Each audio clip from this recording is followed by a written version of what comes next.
Bonjour à tous et bienvenue dans cette nouvelle vidéo. Je suis ravie de vous retrouver aujourd'hui. Nous allons parler d'un sujet qui pèse sur toutes les épaules et notamment celle des femmes. C'est bien sûr la charge mentale. Alors la charge mentale, c'est quoi?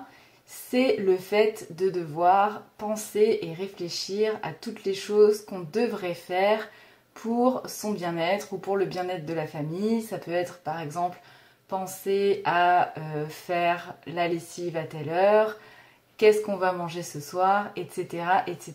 Je pense que nous connaissons tous ce phénomène. Aujourd'hui, je vais partager avec vous 18 astuces pour essayer de la réduire au maximum, que vous soyez en burn-out ou pas, ou simplement stressé. Vous allez voir, je suis sûre que ça va vous servir. L'astuce numéro 1, c'est de mettre en place une liste de choses à faire ou une to-do list. Et cette to-do list, vous allez essayer de la réduire au maximum, c'est-à-dire que par jour, vous n'allez mettre que 3 tâches importantes à faire. Et si aller au travail, c'est une tâche importante et incontournable, eh bien cela fait partie de votre to-do list. Se faire des to-do list à rallonge dont on est sûr de ne jamais voir le bout, c'est le meilleur moyen de se démotiver et de se mettre encore plus de pression qu'il n'est nécessaire au quotidien. Donc, l'objectif pour vous aujourd'hui, c'est de ne vous focaliser que sur 3 choses importantes. La deuxième astuce, c'est de trouver un système d'organisation qui nous convient. À l'heure d'Internet, je pense que si vous scrollez un petit peu sur YouTube et que vous tapez méthode d'organisation, productivité, vous allez en trouver des tonnes et des tonnes. J'en ai d'ailleurs moi-même mis quelques-unes sur mon blog, je vous mettrai le lien en description. En tout cas ici, l'objectif c'est de trouver un système d'organisation qui vous convient à vous et que vous allez pouvoir suivre sur la longueur. Donc une fois que vous avez trouvé ce système qui vous convient, ne cherchez pas à en faire des nouveaux. Je sais que c'est tentant quand on adore l'organisation d'essayer toutes les techniques qui s'offrent à vous et de voir si jamais il n'y aurait pas quelque chose de mieux, on ne sait jamais. Sauf que dans la réalité, vous allez plutôt perdre du temps et vous disperser. Donc une fois que vous avez trouvé ce système, gardez-le. La troisième chose que je vous propose de faire, c'est de laisser la perfection au placard. Je ne vais rien vous apprendre, mais la perfection n'existe pas. Je suis désolée de vous décevoir les perfectionnistes. Mais dans une journée, il faut bien accepter qu'il n'y a que 24 heures. Et dans ces 24 heures, vous ne pouvez pas tout faire. Je vais vous donner un exemple de ma vie personnelle. À un moment donné, j'étais focalisée sur le fait de vivre vraiment en mode zéro déchet, d'aller acheter mes légumes bio, en vrac, tout faire en vrac, etc. Sauf que pour faire ça, je devais me rendre dans 3 magasins différents. Ça me prenait beaucoup de temps, beaucoup d'organisation et au final, je me suis rendu compte que ça ne faisait pas partie de la liste de mes priorités à l'instant T. Donc j'ai décidé de me dire, tant pis, je ne serai pas une parfaite écolo, mais je fais ce que je peux avec ce que j'ai à l'instant T. L'astuce numéro 4, c'est d'utiliser les nouvelles technologies à votre avantage. Donc quand je parle de nouvelles technologies, je parle bien évidemment des smartphones et d'Internet. La nouvelle technologie nous propose de, par exemple, envoyer nos factures, envoyer notre déclaration d'impôt et autres papiers importants par Internet. Donc, je vous suggère de vous servir de ces services. Ça va vous gagner un temps fou et vous allez réduire votre temps à faire ces tâches administratives qui parfois peuvent sembler redondantes mais qui sont importantes.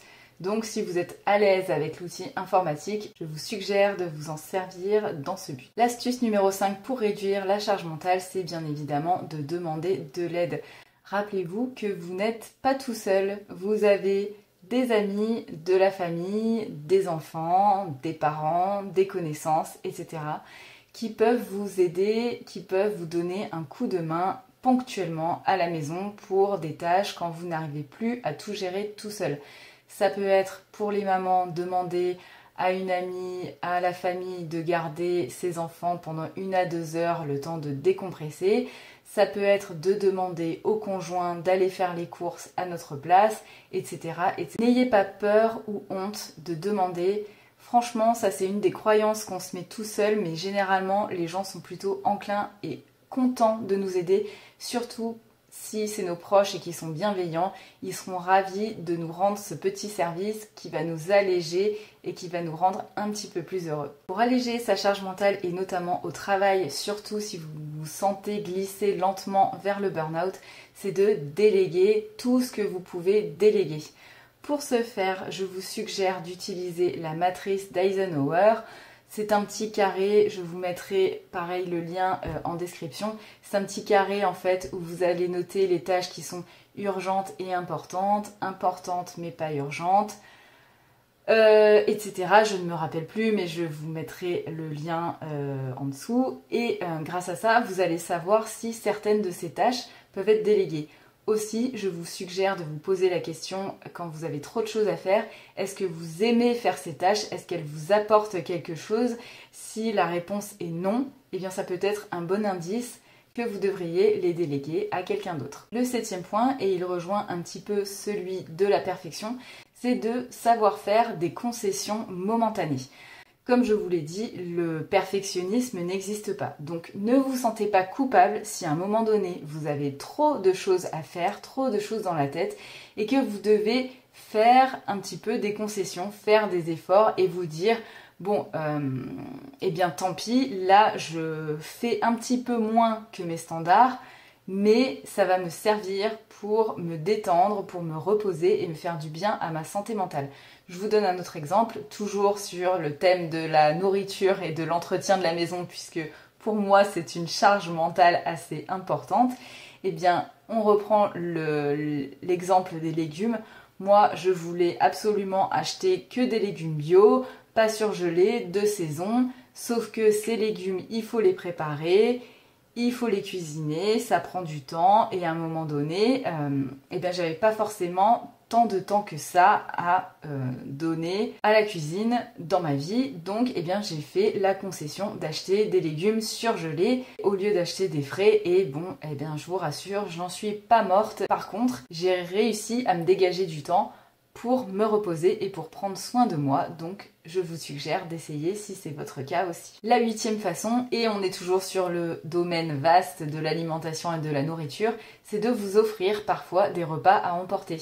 Et oui, si vous n'avez pas le temps de cuisiner, eh bien tant pis, offrez-vous une fois de temps en temps un petit repas à emporter équilibré et faites-vous plaisir par exemple en vous faisant livrer ou en achetant des plats préparés chez votre traiteur préféré ou dans votre resto préféré, ça peut être une solution. La 9e astuce, toujours en cuisine, eh bien c'est de cuisiner en grosse quantité, ce que nos amis américains appellent le batch cooking, c'est-à-dire que vous allez faire vos courses en une seule fois pour toute la semaine, vous prévoyez vos menus, vous cuisinez pendant 2 à 3 heures le samedi ou le dimanche et après vous êtes tranquille pour toute la semaine, vous avez des restes pour le soir, pour le midi et vous faites ça en une seule fois par semaine. Si vous avez une baisse d'énergie, du coup, pas besoin de se prendre la tête à savoir qu'est-ce qu'on va manger, qu'est-ce qu'on va cuisiner ou à se jeter sur le McDo du coin vu que vous aurez toujours quelque chose de sain et de déjà prêt à manger sous la main. Du coup, je termine avec le 10e point, c'est de se faire livrer à domicile. Tout dépend si vous habitez en ville ou en campagne, quoique maintenant avec certains services en ligne, on peut se faire livrer n'importe où. Eh bien, utilisez la livraison plutôt que d'aller perdre votre temps pendant 3 heures à faire les courses tous les week-ends. C'est de ça aussi dont on parle quand on parle d'utiliser les nouvelles technologies à votre avantage. Le 11e point, c'est d'investir dans l'électroménager performant. Alors là, je vais vous dire les amis, mon dernier investissement, c'est d'avoir acheté un aspirateur robot, je ne dirai pas le nom et je ne suis pas sponsorisée, mais je peux vous dire que ça a changé ma vie. Fini la corvée de ménage tous les week-ends. Et alors ça, c'est un tel soulagement. Ça, pour enlever la charge mentale, il n'y a pas mieux, franchement. Voilà, investissez peu, j'ai envie de dire, mais investissez bien. Ça, voilà, l'aspirateur qui fait le ménage tout seul, c'est quand même top.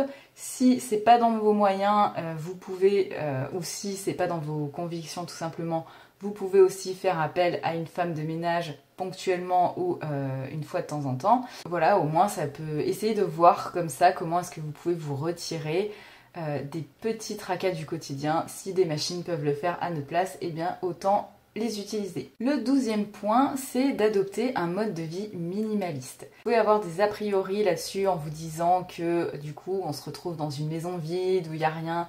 Oui, mais pensez à une maison où vous avez moins de ménage à faire parce que vous avez moins de bibelots. Vous n'avez pas à vous poser la question de la lessive puisque tous vos vêtements s'accordent entre eux, ils sont généralement dans les mêmes teintes. Voilà, ça c'est des choses qui réduisent aussi la charge mentale. Donc si vous ne connaissez pas ce mode de vie, je vous mettrai aussi un petit lien en barre d'infos, ça peut vous aider. Et sans compter des nombreux autres avantages qu'il y a à ce mode de vie, dont l'économie d'argent et de stress. L'astuce numéro 13 pour faire suivre, c'est de vivre une vie en mode slow. C'est-à-dire qu'on va vivre la vie du côté lent des choses. Au lieu de vouloir faire les choses tout de suite et maintenant comme nous avons été habitués dans notre société, eh bien peut-être qu'on peut prendre le temps de se poser, de regarder par la fenêtre qu'est-ce qui se passe, le vent qui fait bouger les feuilles, le bruit de la mer, le bruit des oiseaux. Ça aussi, c'est une petite pause bienvenue pour alléger la charge mentale et aussi se rendre compte que oui, peut-être qu'il y a des choses qui ne sont pas si importantes que ça et ça peut vous permettre aussi de lâcher prise. En numéro 14, je vous propose d'écouter votre corps, vos émotions et vos sensations. Par exemple, quand vous sentez que vous vous sentez submergé par, je sais pas, le ménage, le travail, des amitiés ou autre chose, et bien là, justement, c'est le moment de prendre le temps de vous écouter et de vous dire, ok, si cette chose me fait sentir mal, puisque sinon vous n'auriez pas de charge mentale, eh bien, je comprends que ça me génère du stress. Qu'est-ce que je peux faire pour lâcher prise là-dessus? Qu'est-ce que je peux faire pour réduire ma charge mentale vis-à-vis de ça? En numéro 15, je vous propose d'éviter le multitâche, puisque vous savez qu'à l'heure d'aujourd'hui, toutes les applications se battent et rivalisent d'ingéniosité pour capturer notre attention partout, tout le temps. Je vous propose plutôt de vous concentrer sur une seule chose à la fois. C'est pareil pour vos pensées et donc c'est là où les applications type prise de notes ou bullet journal vont vous aider. Une fois que vous arriverez à vous concentrer sur une seule tâche, eh bien ça va grandement réduire votre charge mentale. En plus, vous allez gagner en concentration, en productivité, parce qu'en fait, notre cerveau, c'est comme un ordinateur. Quand vous ouvrez tout plein d'applications en même temps, eh bien, à un moment donné, il va ramer, il va surchauffer. Donc, qu'est-ce qu'on fait? On ferme toutes les fenêtres, tous les programmes inutiles et on se concentre sur une seule chose à la fois pour justement vider la mémoire vive et vider la charge mentale. La 16e astuce, c'est d'apprendre à dire non et de vous affirmer si jamais il y a des choses que vous n'aimez pas faire, qui vous dérangent, des sorties auxquelles vous n'avez pas envie d'aller, des tâches que vous n'avez pas envie de faire. Eh bien, je vous suggère d'en parler à vos amis, à vos proches, à votre direction, à votre travail pour poser des limites et apprendre à dire non à ce qui vous pose trop de tracas et de stress. Encore une fois, j'ai fait un article spécial pour ça dans mon blog, donc petit lien dans la barre d'infos juste en dessous. L'avant-dernier point, le numéro 17, c'est de vous autoriser à prendre du temps pour vous. Je pense que vous avez déjà entendu ce conseil maintes et maintes fois, sauf que il faut bien le dire, dans la vie, c'est rare qu'on s'accorde du temps pour nous, donc je vous encourage grandement à le faire.